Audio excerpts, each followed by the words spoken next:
کہ آج سب کو اپنی پڑی ہے. جب سب کو آج اپنی پڑی ہے تو ایسے موقع پر اگر کوئی دین کے لیے کھڑا ہے تو ہم سب کو اس کا اتنا ہی احترام کرنا چاہیے جیسے کسی ولی، قطب یا ابدال کا کیا جا سکتا ہے. ہمیں اس کی بات کو ایسے ہی اہمیت دینی چاہیے جیسے کسی ولی، قطب یا ابدال کی بات کو ہم اہمیت دیتے ہیں. اس بات کا ذمہ دار میں خود ہوں. اگر آپ کو کوئی اعتراض ہو تو آپ اس سے اختلاف کر سکتے ہیں. میری بات حرف آخر نہیں ہے لیکن یہ میری عقیدتوں کا خراج ہے.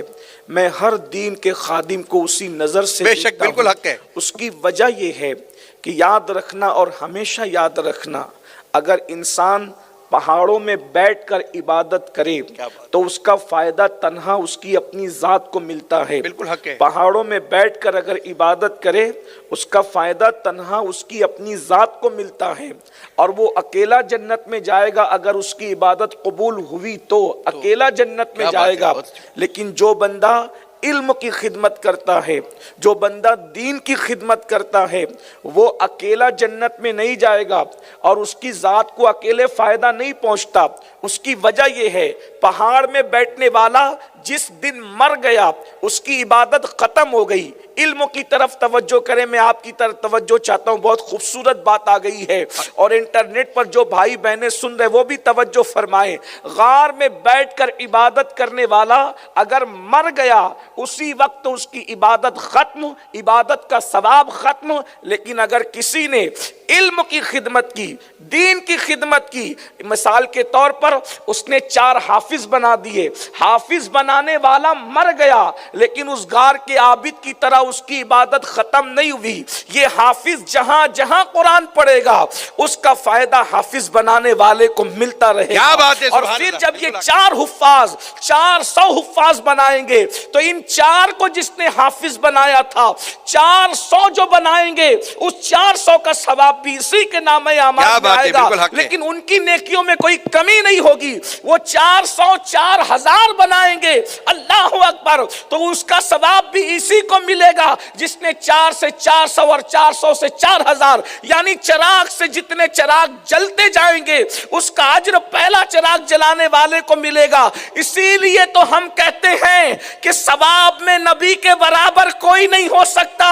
اس کی وجہ یہ ہے کہ صدیق اکبر کو مسلمان میرے نبی نے بنایا، فاروق اعظم کو مسلمان میرے نبی نے بنایا، عثمان غنی کو مسلمان میرے نبی نے بنایا، علی مرتضیٰ کو ایمان کی دولت میرے نبی نے دی. اب قیامت تک دین صحابہ کے ذریعے جتنا آگے بڑھتا جائے گا ہر کلمہ پڑھنے والے کا ثواب مصطفیٰ ناجان رحمت کے نام اعمال کی طرف لوٹتا رہے گا. کیا بات ہے، سبحان اللہ. جو جتنے بھی سجدے زمین پہ ہو رہے ہیں سب کے سجدے میں کمی کیے بغیر ہر سجدے کا اجر جو ہے وہ مصطفیٰ جان رحمت کی طرف لوٹ رہا ہے. بے شک بے شک بے شک بے شک، حق ہے حق ہے صاحب. اسی لیے عمل میں بھی کوئی نبی کے برابر نہیں ہو سکتا. یہ دین اور علم کی خدمت ہے. اسی لیے میرے آقا فرماتے ہیں جو علم کی وجہ سے، جس نے علم کی خدمت کی اور علم کی وجہ سے جو دین کا کام کرتا ہے، علم کا کام کرتا ہے، وہ علم کی وجہ سے ہمیشہ زندہ رہتا ہے. آج امام غزالی کا نام کیوں لیا جاتا ہے؟ علم کی وجہ سے. بے شک. امام بخاری کا نام کیوں لیا جاتا ہے؟ علم کی وجہ سے. امام مسلم کا نام کیوں لیا جاتا ہے؟ علم کی وجہ سے. امام اعظم ابو حنیفہ کا نام کیوں لیا جاتا ہے؟ علم کی وجہ سے. ارے ان کی نسلیں ہیں یا نہیں ہے یہ 2 نمبر کی بات ہے.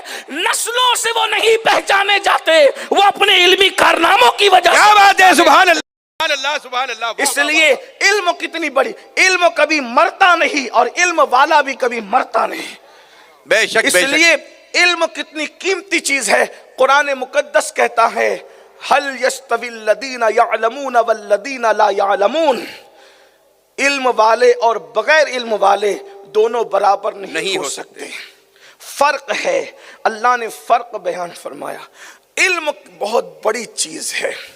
اب یہاں علم سے مراد علم دنیا بھی ہے اور علم دین بھی ہے، لیکن ہم سب سے زیادہ اہمیت جس کو دیتے ہیں وہ علم دین ہے.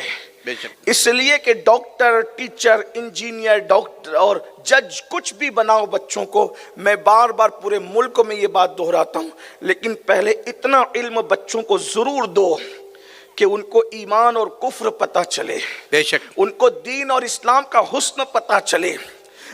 فرض جتنا ہے علم ہر بچے اور بچی کو آنا چاہیے، اور کیا ہی بہتر ہوتا کہ کم سے کم خاندان کا ایک بچہ عالم دین بنتا، خاندان کا ایک بچہ حافظ قرآن بنتا، خاندان کی ہر بچی عالمہ اور قاریہ بنتی۔